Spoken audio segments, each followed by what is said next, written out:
Next up, we'll hear from Hongseok.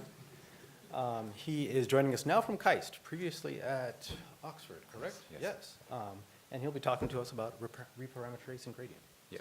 So, I know that this is a session for, from programming languages and systems, but it happens that the talk I prepared is more towards the machine learning side. So you can kind of see my talk as some poor PR guys try to do something on machine learning, then this is the kind of a talk you can hear. Okay. So I'm going to talk about reparameterization trick that David Bly explained yesterday. And so this is the particular techniques, particular way of estimating gradient using samples. And that underlies of the, many successful applications of variational inference for probabilistic models. Especially black box variational inference. And in particular, I'm going to talk about how we can extend these tricks to non-differentiable models, which often arises from probabilistic programming languages. And when I prepared this talk, what I realized is either I talk about something very obvious to the expert or something very confusing to the non-expert. So I thought the best way to kind of organize my talk is to give some kind of very high-level message in the beginning, which you can take home, which is perhaps partially related to what I want to talk about today. So the main message, in some sense, what I want to talk about, well, in some sense, the kind of main observation that we did throughout this talk is some relationship between integration and differentiations. Often when you see integration and differentiation in machine learning, and many of the machine learning algorithms, if you see the derivations, they feel like, oh, you can switch integration and differentiation without any problems. But it turns out that's not quite the case. So there are some cases that changing integration and differentiation can fail. And so there are some conditions you have to satisfy. Also, more interestingly, there are some cases where changing the integration and differentiation may succeed, even when you expect that's not the case. That's the kind of case that I'm going to talk about today. So in my particular application, the function h that you see on the screen is not differentiable everywhere, but it's differentiable so-called almost everywhere. So the non-differentiability has a measure 0. In that case, you can switch integration and differentiation under some other conditions, but you have to put some extra correction term. So that's how we derive this so-called the reparameterized gradient estimator for non-differentiable models. Okay, so that's the conclusion. When you do the exchange, differentiation, integration, be careful. And then if it doesn't hold, don't be disappointed. If you put some correction term, you might get a new algorithm. Okay. Right. So now what I'm going to explain is, I thought this is a more programming language and system session. So I'm going to explain my idea using very silly, simple examples. And also throughout my talks, I'm going to simplify as much as possible, so that many of the complicated math disappears as much as possible. Okay. So this is a model that I'm going to use throughout my talk, well, at least the large part of my talk. So this is a simple Anglican program. So what it does, if you view Anglican program can be understood operationally. If you view this as an operationally using sampling semantics, what it does first is sample latent variable z from standard normal distribution. And it does some testing based on whether z is greater than 0 or not. And based on this, it makes an observation. So essentially, the second to observe statement is defining observed random variables and claim that this value of the observed random variable is 0. But the kind of distribution we are using depending on these latent random variables. Another way to think about this is, I'm really talking about mixture of two Gaussian distributions. One has a mean 3 and the other has a mean -2. And then I actually observe the data point from this mixture of Gaussians, and the mixing probability is somehow encoded by this latent variable z. And the posterior inference in this particular problem is about finding some posterior distribution on this latent variable z. And now let's kind of guess what outcome should be. And we have a two mixture, which one has a center at 3, the other has a center at -2. And then we made an observation which said the observed data point is 0, which is close to -2. So after the observation, it will put a little bit more probability to the mixture which have a center -2. Okay. we can write down mathematical formula that describe what's going on in this model. And then mathematical formula, I use this bracket as an indicator function. So that has so the third line that you see on the screen talk about joint density where observed random variable is specialized to 0. And it consists of two sums, roughly correspond to the each branches of the program. And the first part talk about what's really happening in the true branch, what's happening in the first cluster. And the second summand to talk about what's happening in the first branch, so on. Now, one thing I want to emphasize here is that if you now see the density of this joint distribution, it's almost differentiable. It's not exactly differentiable because of this indicator function, but except when z is equal to 0, it has combination of two differentiable functions. So there's one point where z is equal to 0, it's non-differentiable, otherwise it's a differentiable density. This is unnormalized posterior. Now, if I draw the picture, then actually you can see this non-differentiability. There is a big peak, but then that peak is cut at z is equal to 0, so you can see the non-differentiability there. Now, let's try to do the posterior inference for this problem, and then let's try to do it using variational inference. And especially, the idea of the variational inference, if you can understand it purely based on programs, we want to postulate some parameterized program, which is a lot simpler than the program that you see on the screen, but whose distribution is going to be quite close to what we see on the screen. So in this particular case, we're going to see this particular family of program, which describe essentially the normal distribution. So that particular program has a sampling something called epsilon from standard normal distribution, and then it defines z, latent variable, by linear transformation.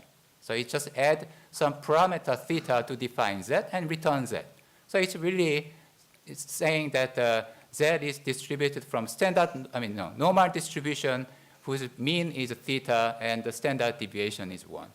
And what we are interested in this case is we want to find appropriate parameter theta that intuitively make the distribution described on the right-hand side of the slide gets close to what's described on left-hand side of the slide close to what's described on the right-hand side of the slide. So that's the purpose of the variational inference problem in this case. Okay. Right, so how should we do it? So let's just write it down, the mathematical formula there. Nothing surprising. It just said epsilon is from standard normal. Z is defined by linear translation by theta, and theta is a parameter. So the question becomes how we can find such a good theta. That involves answering multiple questions. The first question is we want to first say what we mean by good theta. So we're going to adopt one of the standard definitions that people are using, which is, you can view it as a minimizing Ka divergence from approximating distribution to the original posterior, or you can understand it as maximizing so-called evidence lower bound, which is called elbow, and that's what I'm going to write it down here. So at this point, either I felt that you know what elbow is, or you have no idea what elbow is, so it doesn't really matter what elbow is. It's a kind of a criteria that people use, and then it turns out to be extremely useful because it allows us to some easy optimization and so on. But okay, so that's the quantity we're going to optimize. If you maximize, and then that ensures that the distribution that you see on the left-hand side of the screen gets close to our target posterior. Right. So then how we do it using gradient ascent. So then the algorithm can be written in one line that you see on the screen. You say we update parameter theta by first computing the gradient of the elbow and then add that gradient to the existing value of theta. Okay? You keep repeating again and again. So now you might feel that, okay, that's the end of the story, why people talk about various algorithms. And then one reason people talk about various algorithms is that computing this elbow itself is quite hard. The gradient of elbow is intractable. So you have to instead of computing this exactly, you have to estimate this gradient of elbow using samples. So how you're going to do this estimation based on the sample, that's the kind of key factors that devise multiple different algorithms. And reparameterization trick is one of the well-known algorithms to estimate this gradient of the elbow using samples. And often understanding such an algorithm is one good way to understand such an algorithm is to actually do some mathematical derivation, because after the mathematical derivation, after multiple steps, we rewrite this gradient of elbow as expectation of something. And if you have an expectation of something, then we can do Monte Carlo estimation. We just sample from these distributions from which we define expectation. And then we just sample average on what's going inside this expectation. Okay, that's what we're going to do. And I'm going to show you, okay, if I want to repeat what's really happening in the reparameterization gradient in this context, where we have a non-differentiable density, what kind of result we're going to get. Okay? So at this point, we need to know a little bit about elbow, but I just show you some simplified version for this particular context. So in this particular context, this elbow is the same as taking the expectation with respect to approximating distribution Q epsilon, which is a standard normal distribution. So epsilon is a sample from standard normal, and we compute some average of quantity that's going on, that appears inside this expectation. And that quantity, say, it's a summation of two terms. The first term it applies when epsilon is greater than minus theta, which roughly correspond to, we exactly correspond to what's happening in the true branch of the original program. And we compute a log probability of the original density in this case. Second term corresponds to what's happening in the first branch. And this is this is not exactly the definition of elbow, but in this particular context, this is equivalent definition. Now at this point, we might say, look at the program, the expectation that we see on the second line, and said, actually, what appeared inside the expectation is not differentiable, right? But it's the non-differentiability only happens when in the boundary, which is epsilon is equal to minus theta. So usually, we heard about ReLU is okay in the gradients descent. So we can just ignore this non-differentiable point and said, okay, we can just do what we normally do when we derive the reparameterization gradient. So we just move the gradient from outside of the expectation to inside the expectation. So this is the kind of formula that you get. Now, at this step, you need to trust me. But if you do some simple algebra here, do some simplification, what happens is that what appears inside the expectation is the same as minus theta, which has nothing to do with the sample epsilon. So we're going to get really, really good estimator, which have a zero variance, and give an exact value of minus theta. So now suppose we do the gradient descent with respect to this. Then gradient descent, or gradient ascent in this case, is going to find the extremer point where gradient is equal to 0, which means we will end up with a solution where theta is equal to 0. Now so that means we're going to approximate our target distribution using standard normal distribution. Because now let's look at whether that is a sensible answer or not. But if you look at the original unnormalized posterior density, you feel like, that's maybe not the quite right answer because it puts a bit more probability mass on the negative side than the positive side. So this outcome of the applying this reparameterization gradient, naive reparameterization gradient in this case, is likely to give us some answer, but that's maybe not as good as we want. So then what's really going on here? So what's going on here is actually the second equation is not quite right. So the right equation is we have to add some correction term, which it's a complex, so I didn't really, in this case, I can write some formula, but I thought the formula doesn't convey any intuition at all. So I just write a big English expression, which says it's a correction term from moving boundaries. So what does it really tell us is the following. So what does it really tell us is the following. Let's look at about this elbow formula. Then if you look at elbow formula, that's parameterized by one-dimensional quantity theta. So if you take a gradient of that elbow, what we are really computing is, if we change this theta a little bit, then how this elbow of theta is going to change. And then changing the epsilon a little bit has two ways of impacting elbow. The first way is because what appears after the indicator functions in the definition of elbow, they involve theta, so it will affect this not differentiable part, like something involving log of R1 and log of R2 part. It will either increase or decrease that part. But another thing that can influence this is it may change the boundary. So if you increase epsilon a little bit, then that means the first region becomes larger and second region gets a bit smaller. So what that means is for specific epsilon, the value epsilon, if it used to belong to the first region, but after changing theta, it might move from first region to the second region.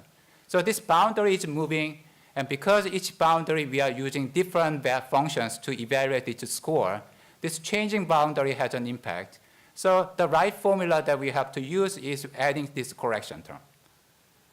So that's the kind of, for these particular examples, this is the appropriate, correct, unbiased the reparameterization gradient estimator for elbow.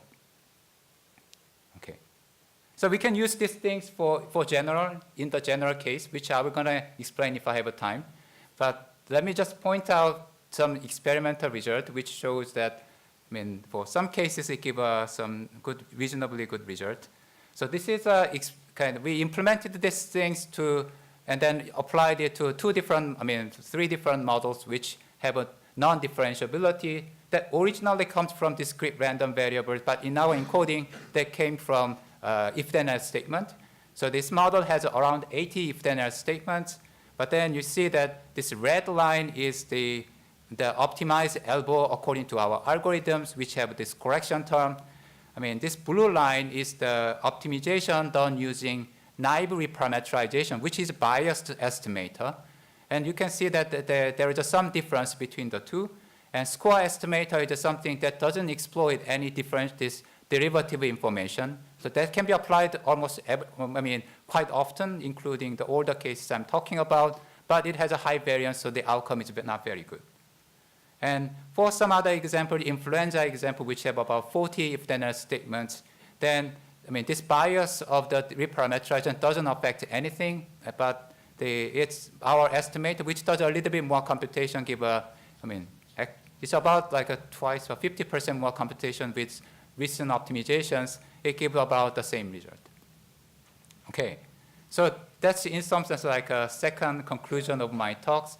Now, how much time I have? Okay, for 2 minutes, I'm going to explain a little bit more about the theoretical side.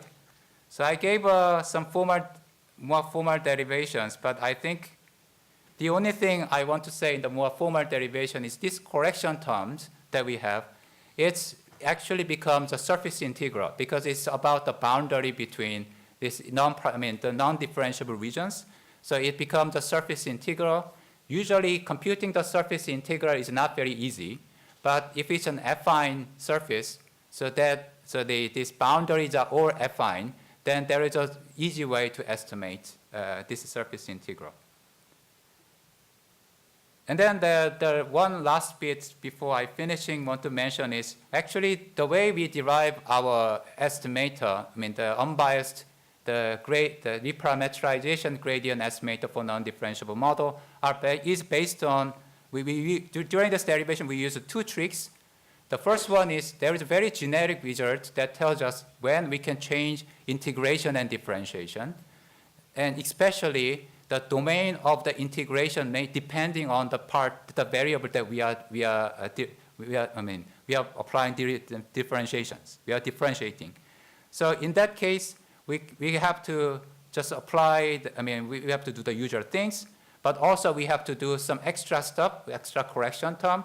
That in this, it's a complex formula. There's a divergence formula, but we just applied this result to get our estimator, but it didn't perform very well. But we realized we actually go one more step, which is we have to convert this divergence formula over the region, which is volume integration, into surface integration.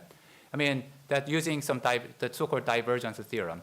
So this one roughly corresponds to doing so-called marginalization, and you can kind of expect if you do marginalize, then it will have a big impact on reducing the variance. Okay, so this is the reference of our work, and you can, if you Google it, you will find the paper. Okay, that's it, and thank you very much.